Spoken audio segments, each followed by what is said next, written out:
Bonjour et bienvenue sur Aquitélé. Aujourd'hui, nous sommes à Libourne pour la plénière de la CODEV et on est avec Monsieur Thierry Marty. Alors, vous êtes vous le représentant de la CALI dans cette opération? Vice-président de la communauté d'agglomération, en charge notamment de la démocratie participative et aussi de la jeunesse et des transports. Alors, quel est votre rôle aujourd'hui? Le rôle de ce matin, c'est justement d'embarquer 60 citoyens de la Cali qui ont envie de s'investir. Ils ont envie de s'investir tout simplement en faisant des propositions de politique publique pour l'intérêt général des habitants de notre territoire. Et on a pu le voir ce matin, une ambiance importante, une envie, une volonté qui se concrétise sur des sujets complètement très diversifiés, avec par exemple les déchets, mais aussi le transport, mais aussi l'intelligence artificielle, comment elle peut servir la population de notre territoire. Et donc ces habitants qui sont issus de communes rurales, urbaines ou périurbaines, c'est ça que nous souhaitions, avoir la diversité des habitants de notre territoire, seront amenés pendant toute cette année à déjà s'acculturer sur des sujets parfois complexes comme le climat, l'énergie, en auditionnant des spécialistes, en échangeant avec des élus aussi spécialisés sur ces thématiques, pour d'ici la fin de l'année faire des propositions concrètes, notamment au président de la communauté d'agglomération. Alors, est-ce que sur ces propositions, ces réflexions, il y a des choses qui sortent? À chaque fois, on a par exemple l'exemple du bus France Service. C'était une proposition du Conseil de développement il y a à peu près 3 ans. Cette volonté d'irriguer l'ensemble du territoire de la Cali, que les services publics soient accessibles à tous. Et cette proposition donc, de bus France Service a pu être mise en œuvre il y a quelques mois, répondant ainsi à la demande des citoyens. Et on voit que le succès est au rendez-vous. Monsieur Bernard, pourquoi être venu ici dans cette plénière du CODEV? Alors j'ai été invité par son président, Jacques Allais, que je connaissais déjà auparavant. Et on s'est rencontrés à plusieurs reprises. Et comme on faisait des choses qui allaient dans le même sens, on a dit pourquoi ne pas unir nos efforts, nos idées, dans la mesure où les statuts nous le permettent, et de nous retrouver. Donc il a saisi la plénière pour nous retrouver. Quelle est la différence entre le CODEV et votre organisation? Alors c'est une différence territoriale principalement. Donc nous, au CESEM, on s'occupe de Libourne intramuros et la Cali s'occupe de tout ce qui est le territoire de l'agglomération, Libourne compris. C'est pour ça qu'il y a des interactions. Quand nous on travaille, on prend soin de penser à ce qui peut se faire au niveau du territoire, mais eux aussi savent que quand ils prennent des décisions, qu'ils font des suggestions, ça concerne aussi Libourne. Monsieur le Président, vous faites l'ouverture de la plénière de la CODEV. En quoi ça va consister, cette opération?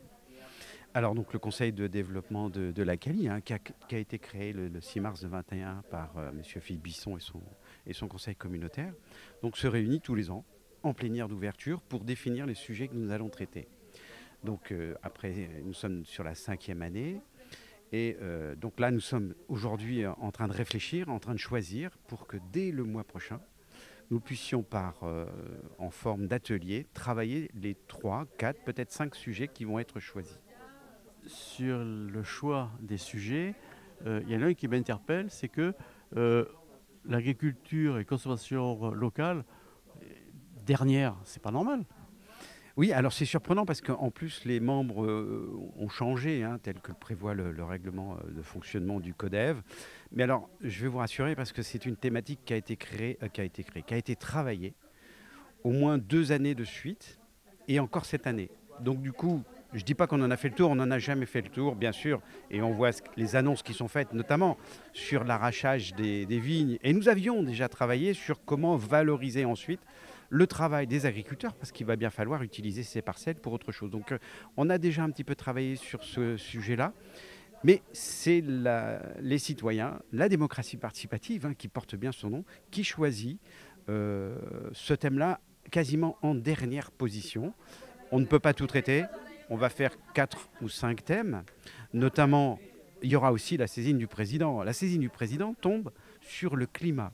Pourquoi? Parce que nous avons le plan climat, énergie, air, énergie et territorial qui nous est proposé en tant que citoyens participants pour construire également ce plan qui doit être adopté prochainement. Donc du coup, c'est la thématique qui ressort quasiment en tête. Ensuite, il y a une autre thématique, c'est l'intelligence artificielle. Alors évidemment, c'est une actualité.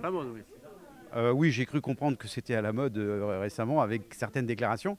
Donc ça va nous impacter, ça nous impacte déjà d'ailleurs. Mais bon, on va travailler sur ce sujet, peut-être aussi sur les garde-fous et les garanties qu'il faut apporter en termes de sécurité. Et puis, il y a un thème qui ressort, encore une fois, mais devant l'agriculture, ce sont les déchets. Les déchets plutôt dans la forme de l'information publique et en fait, comment on éduque les citoyens à une certaine gestion des déchets ou à une gestion certaine des déchets. Donc ça, c'est important. Et puis d'autres thèmes vont forcément émerger. Les pollutions visuelles qui sont annoncées, c'est quoi? Parlons-en. Aujourd'hui, aux entreprises, elles ne peuvent plus faire téléphone. Elles ne peuvent plus faire de boîte aux lettres. Elles ne peuvent plus annoncer à l'abord des villes comment elles vont communiquer, parce que c'est elles qui sont l'essence même de l'économie locale. Alors, il leur appartient de trouver des modes de communication qui ne viennent pas polluer. En fait, à la fois l'environnement, ça sera le sujet sur la publicité, les grands panneaux partout sur les routes, ou également dans nos campagnes. Je suis bien placé également pour le savoir. Donc, à un moment donné, c'est vrai qu'il faut réglementer tout ça. Il y a déjà des règlements, des lois qui existent au plan national. Le groupe a envie de se décider sur un règlement intercommunal, proposer des idées. Évidemment, il y a de la fiscalité derrière tout ça qui va peut-être moins rentrer, j'en sais rien. Mais en tout cas, ils vont proposer des idées. Mais c'est vrai qu'après, il appartiendra aux différentes sociétés de communiquer peut-être différemment plutôt que sous la forme du harcèlement. Comment? Aujourd'hui, ça leur regarde. Nous, on est là pour dénoncer, en tout cas alerter sur la surabondance de publicité. Les coups de téléphone sont par dizaines par jour que nous recevons. Avec aujourd'hui en plus, quand vous vous rappelez, c'est un numéro surtaxé à 3 euros. Ça va être interdit, ça. Alors, ça sera sûrement interdit, mais ça continue quand même. Parce que bon, s'il y a pas, on ne pourra pas mettre un gendarme derrière chaque téléphone. Donc, de toute façon, il y a des réglementations qui sont en place au niveau européen également. C'est décliné ensuite, et pour arriver au plan local, qu'est-ce qu'on fait? Un règlement qui existe déjà dans les communes. On doit mettre en place ce genre de règlement.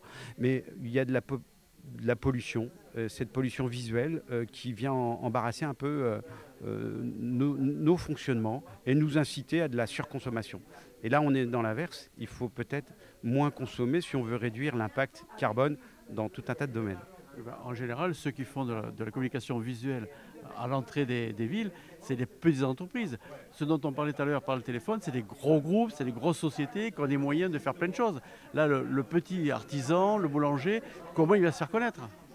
Alors, le boulanger, ce sont d'ailleurs, sont pas eux les premiers pollueurs. Justement, c'est l'inverse. Ce sont les grands groupes, que ce soit des groupes commerciaux, des groupes immobiliers, très gros groupes immobiliers, qui ont des panneaux qui dépassent les 3 mètres sur 3, voire parfois plus. Donc c'est quand même important. Tout le monde en parle un petit peu. Il y a des choses qui se font. À nous de voir si on ne peut pas aussi proposer des idées. Les élus décideront ce qu'ils mettront en œuvre. Et on arrive en plus dans une période électorale, donc il faut qu'on se dépêche à proposer des choses pour que ça ne rentre pas dans le champ de la réserve.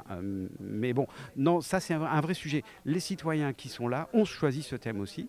Donc je crois on va honorer leur choix. Quand est-ce qu'ils vont rendre leur copie? Alors on a 2 échéances. La première, c'est début juillet pour la partie énergie-climat. Le sujet du président Buisson, c'est comment rendre autonome la Cali en 2040. Bon, sachant que le plan climat, c'est en 2050, mais plus on ira vite, mieux ce sera. Donc, d'une part, ce sujet, on doit rendre la copie pour le mois de juin, fin juin, début juillet. Et puis ensuite, en septembre, on reprend, comme tous les ans, les travaux jusqu'en décembre. Le côté pollution visuelle sera évoqué à ce moment-là. Et c'était en décembre, comme d'habitude, on fait une plénière, cette fois-ci de clôture de nos travaux que l'on présente au président de la Cali et à ses élus, notamment à Thierry Marty, qui est en charge de la démocratie participative sur le territoire. Votre choix, ça aurait été lequel? Je me suis positionné de manière discrète, certes, mais sur l'intelligence artificielle. Il y a tant de choses à dire. Et puis sur l'énergie, sur, bien sûr, l'autonomie énergétique, en électricité pourquoi pas, mais il y a d'autres domaines. Et oui, on a plein de choses à proposer pour que ça vienne directement auprès de chaque habitant. C'est tous ensemble ou c'est personne.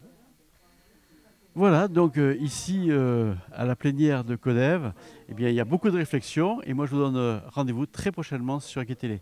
D'ici là, portez-vous bien.